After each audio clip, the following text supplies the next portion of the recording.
Hi, it's IFL3 here. So in the last episode of this mini-series of welding up my sister's car, I removed and treated rusted areas and then made up some panels.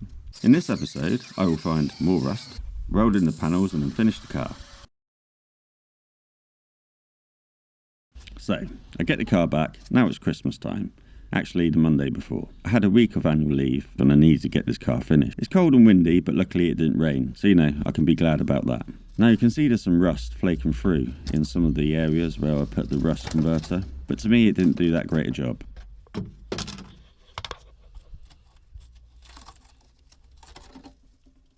Look, if you look inside, this is the inside. You can see how the rust has poked its ugly head back through. Now by using that silicone sealant, look how easy this is now to remove, but look at all that rust back in there. So yeah, that rust converter stuff, I'm still kind of on the fence about it. Okay, so down the side of the car there's two rails where the tray part is spot welded to.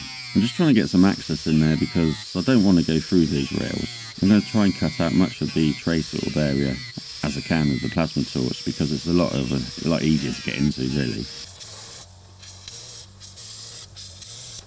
The plasma cutter is a little one I got from Lidl. It's Parkside and it's not too bad. The only thing is it comes with a 16 amp plug, but I've run this off of a 13 amp plug and as long as you keep it down on thin steel it breezes through it.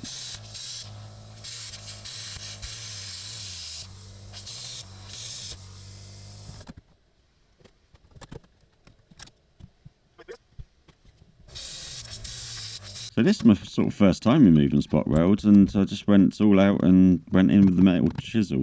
Not the best idea. You want to remove most of the metal in the spot weld with a drill bit really, sort of just drill it in, drill it down, which I sort of worked out a bit later on. Otherwise you're bending and ripping the weld out of the other piece of metal it's attached to. It isn't too bad here because these rails are quite thick. When I come to do the arch, the inner archy sort of bit, that metal is quite thin and I did tear some of that metal out whilst trying to pull out the spot weld from the other piece. So yeah, definitely drill them out and then use a flat chisel to remove them.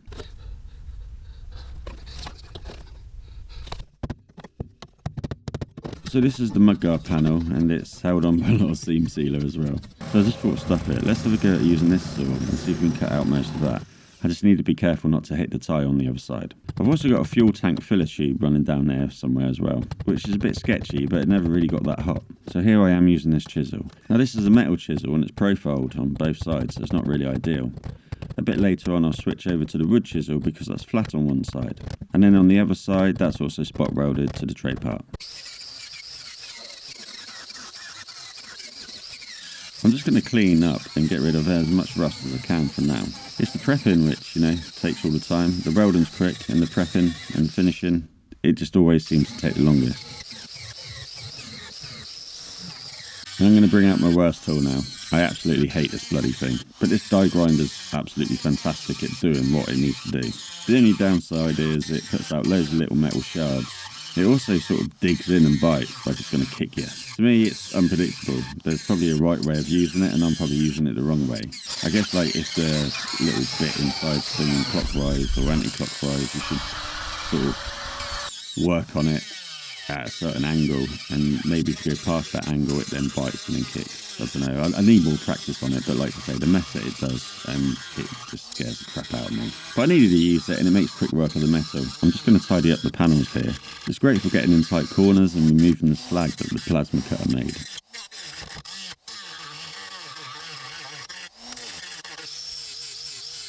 So getting rid of all the rust is really key. Now on one of my other videos someone did ask me why I didn't use a rust remover.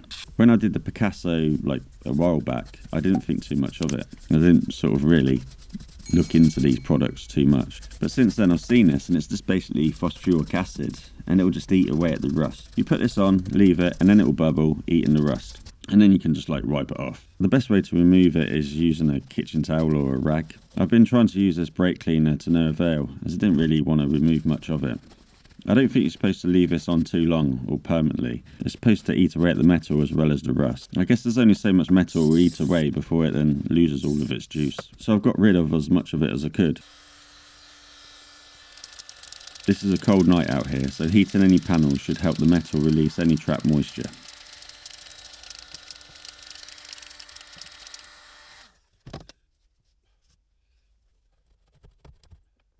I'm I'm just using a brake cleaner here just to remove any grease and oils on the surface. I want the weld through primer to have like a bit of adhesion really. It's quite expensive stuff, but it's good and it dries quickly. You get a better weld and it looks nicer when you don't weld through it, even though it's called weld through primer. What it's meant for is to go around the areas that you're not going to weld but are close to the weld pool that's never going to be seen ever again. I'm assuming it's because it's got the copper in there. It's not going to burn away and expose bare metal like a normal primer would. I'm just marking out where I'm going to put the spot welds. I'm going to put this new panel in. The left side here needs to be slightly bent over. I'm just going to cut off any excess now and then bend it into like a bracket where it attaches to the bit I've just welded.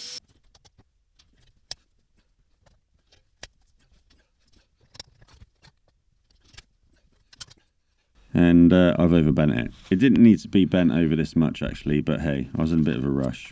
I believe this is Christmas Eve and I wanted to start my welder up and it's not feeding the wire. There's power going to the motor, I checked that. It's a 24 volt motor. So I was like, damn, I needed a welder ASAP, and who's going to deliver it ASAP? Well, it's going to be Amazon. So I went on Amazon and had a good search around and found myself this welder. I'll make a review on it and at some point like try to dial it in. The top panel where it's formed on the long top edge will get knocked down flat. And where this panel welds on, unfortunately, it's quite rusty there. So I had to put a patch on that bit first before putting on the mudguard panel. Getting the fit right and about there is perfect. Maybe a bit of trimming needed. I've got to line up the top and then almost pull it to the rear of the car to get the correct angle. So I'm just going to tack weld this little plate on first and then seam weld it around it. I haven't cleaned the other side, so yeah, you're going to see a lot of smoke coming up from where it's all burning through the back end of it all. And then it's just seam welding all the way around once it's in position. So I'm just spraying the weld through primer on that as well. Just doing one little final clear up before I start welding this in. Getting rid of any old rust and any loose bits of debris, and I'm just going to slap in loads of the rust converter in there. This car isn't a classic and it's not going to be restored to full glory. It just needs to get past another MOT or two at a push. Tip number 2, put your spray can in the pocket that's close to your body just to keep it warm. These old army jackets are great. They have like really deep pockets and lots of pockets too. I can keep it in there and it keeps it relatively warm. Better than being left outside in the cold. So the bits that are going to be touching that I'm never going to see again, that's where the weld through primer is going to go on. I've marked these holes. So what I'm going to do now is just rub off some of that weld through primer so I'm welding directly onto bare metal. I've seen someone using like a million ends bit that they poke in the hole and then give it a couple of little twists and that will move the paint exactly where you want it to be removed from for when you come to weld it. Now I tack welded this bit a bit wrong. Really I should have tack welded it in the corner first and then worked my way out, rather than tack welding it at the two opposite ends and then working my way in. If there's any gaps in the metal, that really needs to be pushed flat to the panel that it's being mounted to. So to fill the holes from the screws, this is what I did. I used some 22mm copper piping and squashed that flat in the vise. The weld won't stick to the copper and I'm only going to do small amounts of it really, so I don't need a big thick piece of copper plating. And then you can put the copper behind where you're going to be welding and then weld directly onto it, and it won't stick and it just gives something to the wire just to hit in the back of. I used a pair of mole grips originally, but you can just hold it by hand and it's a lot less faff. It's a lot easier to do and it won't heat up significant amounts, and I didn't burn myself, put it that way. I've got some nice sketchy little angles here. I need to feed the angle grinder up underneath the car. Now originally I was going to use the tabs and spot weld them to the sides, sort of how the car was originally done. I cut them out using a plasma torch around each tab. And yes, when using the plasma torch I did use the Sissy guide. I found that guide to be really helpful and it just was one less factor to worry about. And then bent the tabs, but the problem was it didn't fit as well as what I thought it would have. Getting the tabs to be bent over and allowing for the radius and everything is a bit more of a skill I need to learn really. And everything's just got to be so accurate, you know, when you're cutting it and bending it and shaping it. There's some bits in here that I couldn't use the vise on and had to switch to mole grips to get it bent over. And again, that doesn't really help. It's a bit of an awkward shape going into another awkward shape. So yeah, it's not really ideal. So I decided to flatten those tabs and then cut them off. Then I thought I'll just seam weld where the spot welds are. My thinking is that you have the tab, and the width of the tab then goes kind of into just a little spot weld. But if I was to seam weld where the tab is directly to the panel, that can't be much of a problem. It's going to probably be more tougher than spot welding it, I'd imagine. Well, yeah, it would be, wouldn't it? You can see where the screws went into the forms and where I've backfilled them with using like a copper backing plate. So I tried to go underneath the car and using a hole punch to leave marks where I needed to spot weld to the rails, but it didn't really leave an impression, so in the end I just sort of eyeballed it. And I was quite spot on for the most part. So I just drilled out with a little pilot hole and then went through with a bigger drill bit. But before I spot weld the rails, I'm just going to tack this panel on. Now I am going through the weld through primer into the metal, but like I say, it's just a tack. It's all going to be cleaned up afterwards and I'm going to go back over it with weld. Now around this bit here, this is where those fuel pipes are. So I'm just going underneath the car just to check the temperature of it, and yeah, they appear fine. It's just about under an inch away from where I'm welding. So it's close to be a concern, but it's got a bit of an air gap. What I was going to do is try and find some like fiberglass plumber's matting sort of thing and put that in between it, but I couldn't find it. So I'm just doing some seam welds across the area of the tab that the panel would have been spot welded to.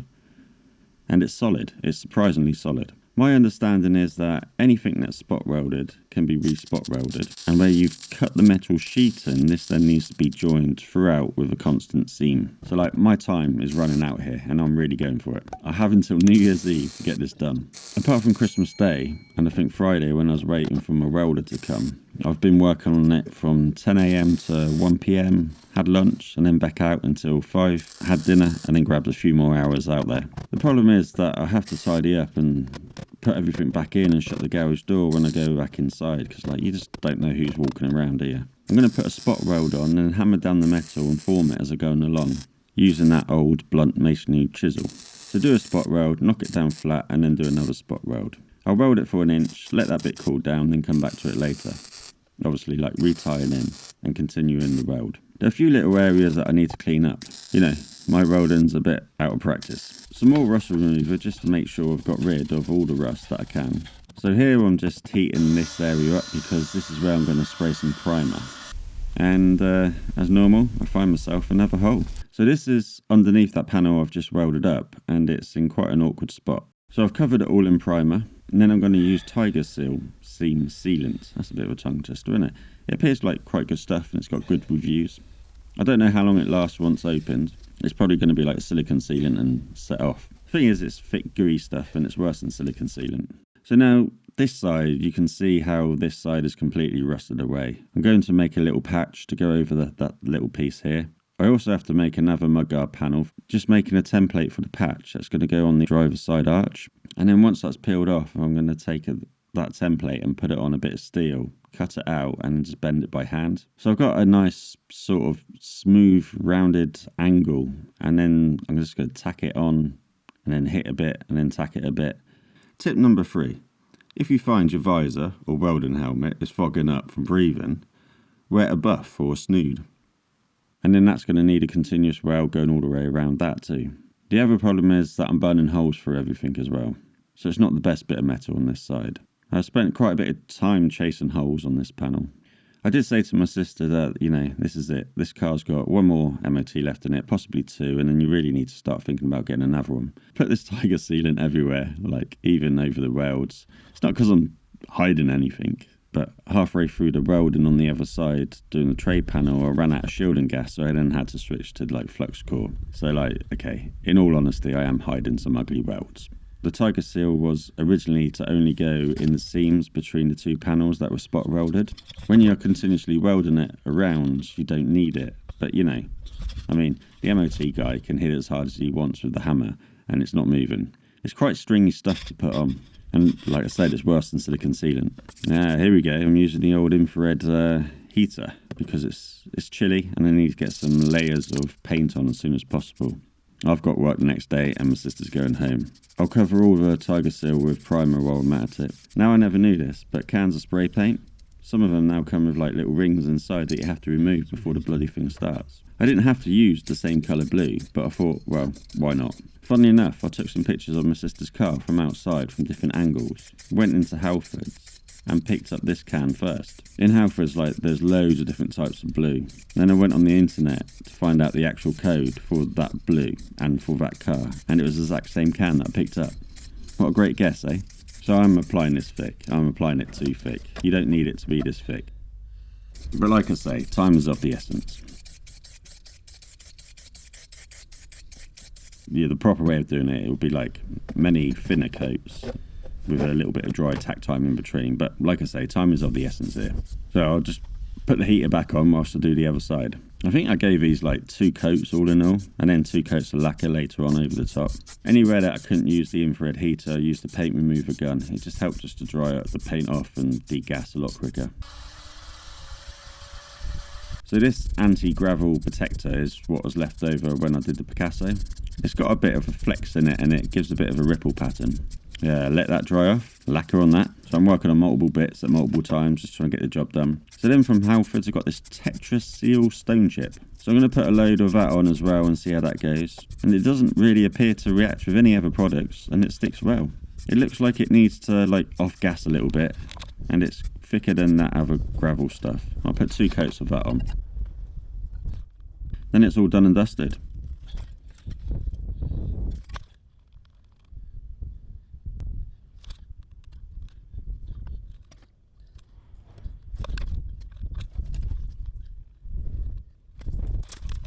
And then just to finish it off, I put on some of that horrible wax oil tar-like spray over that. And this stuff's a bloody nightmare because the end of the nozzle gets all clogged up with it as well. So then I went over any other little bits that wasn't rusted through yet with that Vactam, and you know, any bits that looked like they needed some TLC. So where the original holes that went into the mudguard panel were, I just sort of drilled them out with some new ones. I then put a load of like that wax oil stuff over it, and then held the trim in with some washers, nuts and bolts. I had to use the pop rivet at the top there because it's a blind hole and there's no other way I could get in there to do it. And it makes sense because like later on somebody could always drill it out, re-pop rivet another rivet in later on at a later date if they needed to. Exhaust bracket. And then I finally finished, yay! Dead on 9 o'clock on New Year's Eve. Started up the car, took a little while to start up with a little bit of misfiring. And then believe it or not, I had an engine light management light come on. And it's something to do with cylinder number 3 misfiring and like triggering a P code. My sister says she's like got this special way of starting it up by putting her foot on the gas at the right time, but something like that, I don't know. I don't think that works with like new modern cars and ECMs and stuff. So all is done and my sister's happy with it, and like as with everything, I've got to tidy all this mess up. I'm just going to lob it all in the back of the garage and then sort it out another day. If you like this video, then be sure to watch the previous video where I removed and treated any bad rusted areas and then made some panels ready for welding in. Link in the description or tap on the card at the top left hand corner. I fell free, over and out.